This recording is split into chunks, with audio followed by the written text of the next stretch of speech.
Hello guys, तो आज एक बार फिर मैं आपसे मिलती हूँ अपनी नेक्स्ट वीडियो में। इस सिंथेटिक फाइबर्स क्लास 8 का एनसीईआरटी का ये थर्ड चैप्टर है, जिसमें आपको सिंथेटिक फाइबर के बारे में बताया गया है। इसमें मैंने आपको काफ़ी कुछ क्लियर कर दिया गया था। What is man made fibre, natural fibre, their types और through which they made pipe, और वो किससे बनाए जाते हैं। ठीक है, वहाँ तक मैंने सारा क्लियर कर दिया था। वो मैं वीडियो अपलोड कर चुकी हूँ, वीडियो पार्ट 1 और पार्ट 2, उस पर सब कुछ क्लियर है, मेंशन है मेरी वीडियोस में। आप मेरे यूट्यूब चैनल पर जाइए, लर्न ग्रामर विद शुभा कौशिक, और वहाँ पर जाकर देख सकते हैं। तो आज हम कंटिन्यू करने वाले हैं आज की जो मैं आज आपको कंटिन्यू करूँगी, इसमें हम पढ़ेंगे कि characteristics of synthetic fibres. Synthetic fibres की कैरेक्टरिस्टिक्स क्या होती हैं, उससे पहले ये मैं आपको थोड़ा सा क्लियर कर देती हूँ।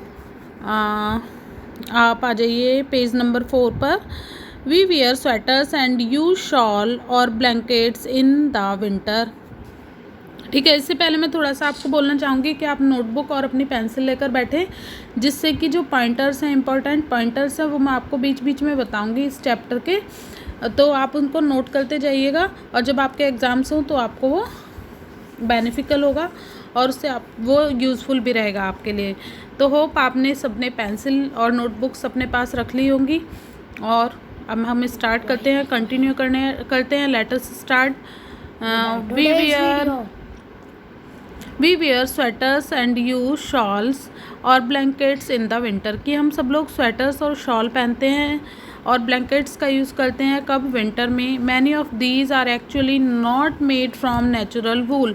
ठीक है, इससे पहले मैंने आपको बताया था कि नेचुरल वूल के साथ हम सिंथेटिक फाइबर का यूज़ करते हैं, जिससे कि वो वूल जो होती है और ज़्यादा शाइनी हो जाती है, लस्ट्रियस हो जाती है और स्ट्रॉन्ग हो जाती है। तो जो हम ब्लैंकेट यूज़ कर रहे हैं या स्वेटर्स यूज़ कर रहे हैं, उसमें वो प्योर वूल नहीं होती है, नेचुरल वूल नहीं होती है। मीन्स उसमें हम थोड़ा सा सिंथेटिक फाइबर मिक्स कर देते हैं, तो वो उस वूल को हम बोलते हैं एक्रेलिक। ओके, तो लेकिन ये वूल काफ़ी कुछ रिजेंबल करती है। रिजेंबल मीन्स एक दूसरे जैसा दिखना। These are prepared from another type of synthetic fiber called acrylic। ठीक है, उस जो ब्लैंकेट होते हैं, हम उन्हें ये नहीं बोल सकते कि वो नेचुरल वूल से बने हुए हैं, हम उनको बोलेंगे कि वो एक्रेलिक का यूज़ करके बने हुए हैं। The wool obtain from natural sources is quite expensive.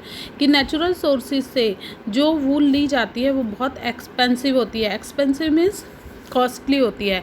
Where as clothes made from acrylic are relatively cheap. और जो एक्रेलिक से वो क्लोथ्स बनाए जाते हैं, वॉर्न क्लोथ्स बनाए जाते हैं, वो बहुत चीप होते हैं, सस्ते होते हैं।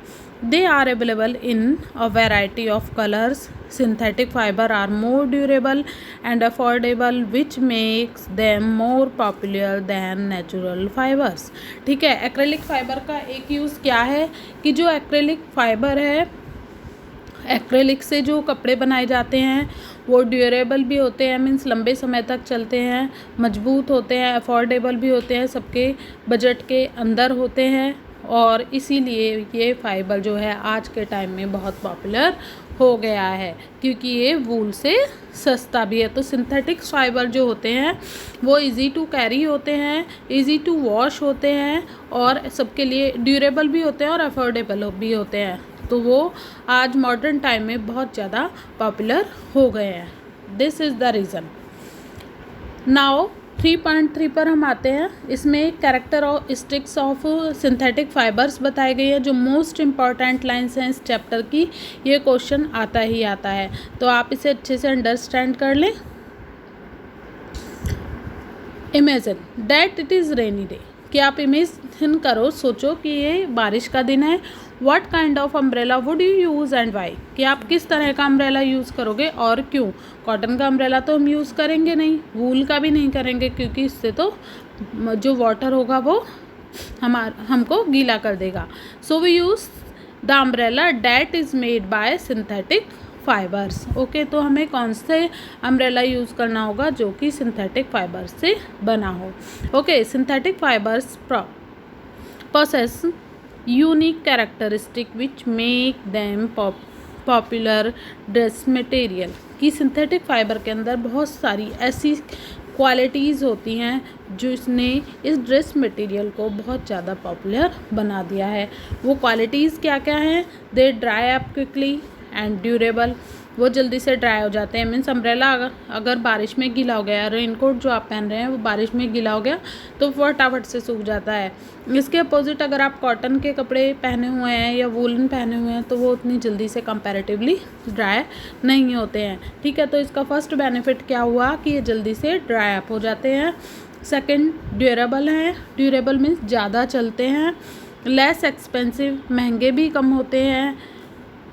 Readily available and easy to maintain, ये जल्दी से अवेलेबल भी हो जाते हैं, हमें मार्केट में मिल जाते हैं और ईजी टू मेंटेन होते हैं और इन्हें मेंटेन करना बहुत ईजी होता है। सपोज़ कीजिए कि हमने कॉटन क्लॉथ पहने हुए हैं, उस पर कुछ गिर जाए तो वो निशान जो स्पॉट लगेगा वो जल्दी से नहीं हटेगा। अपोजिट दिस कि सिंथेटिक फाइबर पर अगर कोई सिंथेटिक फैब्रिक का हमने कुछ पहना हुआ है ड्रेस मटेरियल, अगर उस पर कुछ गिर जाता है, लाइक करी गिर गई है या किसी फ्रूट का या अदरवाइज़ किसी और भी चीज़ का वो दाग लग जाता है, स्पॉट लग जाता है, तो वो इजीली हम वॉश करेंगे वो हट जाएगा। तो इसलिए बोला गया है कि इजी टू मेंटेन होते हैं। ठीक है, they dry up quickly, synthetic fibres are durable, they are less expensive and readily available, ये जल्दी से अवेलेबल होते हैं और इजी टू मेंटेन होते हैं, आराम से मेंटेन किया जा सकता है। Perform the following activity and learn for your self, ठीक है, ये एक्टिविटी आप करके देखें। सिंथेटिक फाइबर को लें, इसके अपोजिट और सारे फाइबर लें, तो क्या होता है कि आप उनके साथ एक्टिविटी करके देखें, जैसे गीला करके देखें वो कंपैरेटिव कैसे सूख रहा है, उस पर कोई स्पॉट लगा कर देखें अलग अलग चीज़ों से और देखें कि वो किसको आप वॉश करके जल्दी से सूख जाते हैं, वो वॉश करते हैं तो कौन सा स्पॉट जल्दी से कौन से फैब्रिक से हट जाता है। Okay, now activity 3.2, okay, you do it, it need to done.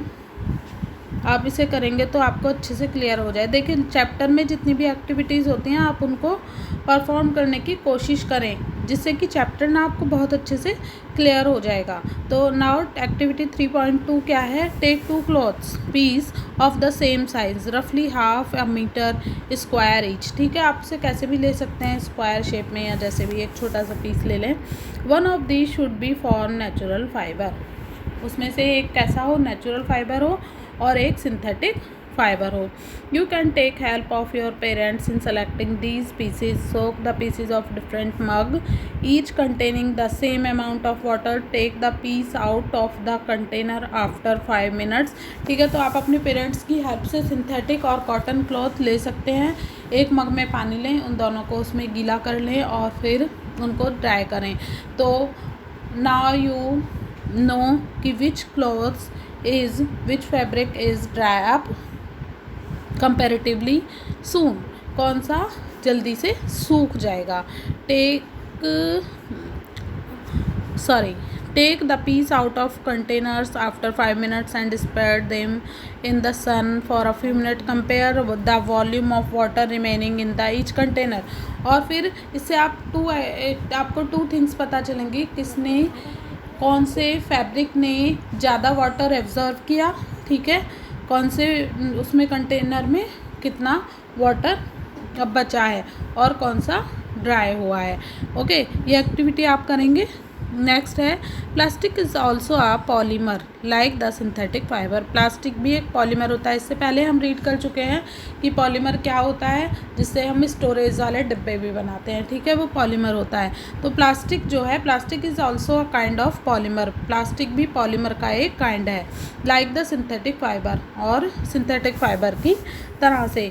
All plastics do not have the same type of arrangement of units. ठीक है, सारी प्लास्टिक में सेम अरेंजमेंट नहीं होता है यूनिट्स का। यूनिट्स क्या होती हैं किसी भी फैब्रिक की, वो जब चैप्टर स्टार्ट हुआ था उसके बिगिन में ही हमने आपको डिस्क्राइब कर दिया था। In some it is linear where is in other it is cross link. ठीक है, कुछ में वो लाइनर होती हैं और कुछ में वो क्रॉस लिंक्ड होती हैं। तो आप 3.6 में आप देख सकते हैं। Okay 3.6 where is 3.6 okay. इसमें ए पार्ट जो है वो लाइनर है और बी पार्ट जो है वो क्रॉस लिंक्ड अरेंजमेंट है। तो ये आपको 3.6 ये लाइनर है, ये क्रॉस क्रॉस लिंक्ड अरेंजमेंट है प्लास्टिक का यूनिट्स का। ठीक, now let we continue. All plastic do not have the same type of arrangement of units. In some it is linear, whereas in others is cross linked. Figure number 3.6 मैंने आपको already दिखा दिया है, so you can understand the units. Plastic articles are available in all possible shapes and size, as you can see in figure 3.7. Have you ever wondered how this is possible?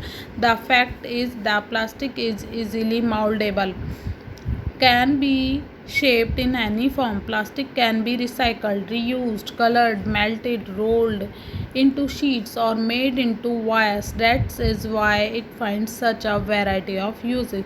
ठीक है, plastic का एक फ़ायदा क्या है, plastic की चीज़ें आपने देखी होंगी। देखो जैसे यहाँ पर चेयर है, बकेट है और टॉय है। तो प्लास्टिक क्या होती है, वो जल्दी से कलर भी किया जा सकता है, उसे शीट में रोल किया जा सकता है, उससे वायर भी बनाया जा सकता है। क्यों? क्योंकि प्लास्टिक की एक क्वालिटी क्या होती है, वो मेल्ट हो जाती है और मेल्ट होने पर हम उसे कोई भी शेप में माउल्ड कर सकते हैं। तो this is the most beneficial characteristics of the plastics. ठीक है, क्या होता है प्लास्टिक से कि ये किसी भी शेप को ले सकती है। Okay, now we 3.4.